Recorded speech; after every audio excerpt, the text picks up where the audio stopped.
The term Eisenhower Doctrine refers to a speech by President Dwight David Eisenhower on 5 January 1957, within a special message to the Congress on the situation in the Middle East. Under the Eisenhower Doctrine, a Middle Eastern country could request American economic assistance or aid from U.S. military forces if it was being threatened by armed aggression from another state. Eisenhower singled out the Soviet threat in his doctrine by authorizing the commitment of U.S. forces to secure and protect the territorial integrity and political independence of such nations, requesting such aid against overt armed aggression from any nation controlled by international communism. In the global political context, the doctrine was made in response to the possibility of a generalized war, threatened as a result of the latent threat of the Soviet Union becoming involved in Egypt after the Suez Crisis,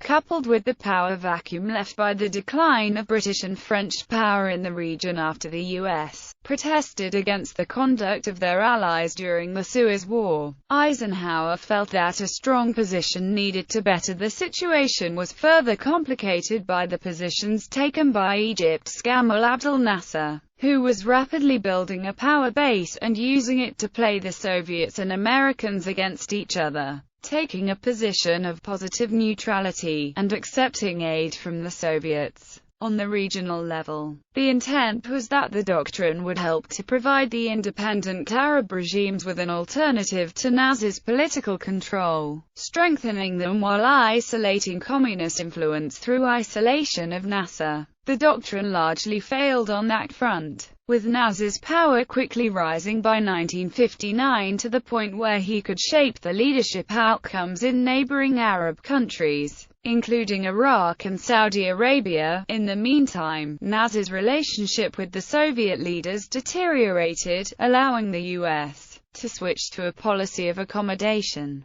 The Eisenhower administration also saw the Middle East as being influential for future foreign policy not only regarding the United States, but also its allies. The region contains a large percentage of the world's oil supply, and it was perceived that if it were to fall to communism, the United States and its allies would suffer immense economic consequences. Eisenhower's protests against longtime allies, the United Kingdom and France, during the Suez Canal crisis meant that the U.S. was the lone Western power in the Middle East and placed U.S. oil security in jeopardy as the USSR filled the power vacuum. The Eisenhower Doctrine was a backflip against the previous policy. However, the U.S. now had the burden of military action in the Middle East to itself. The military action provisions of the doctrine were applied in the Lebanon crisis the following year, when the United States intervened in response to a request by that country's then-President Camille Chamoun.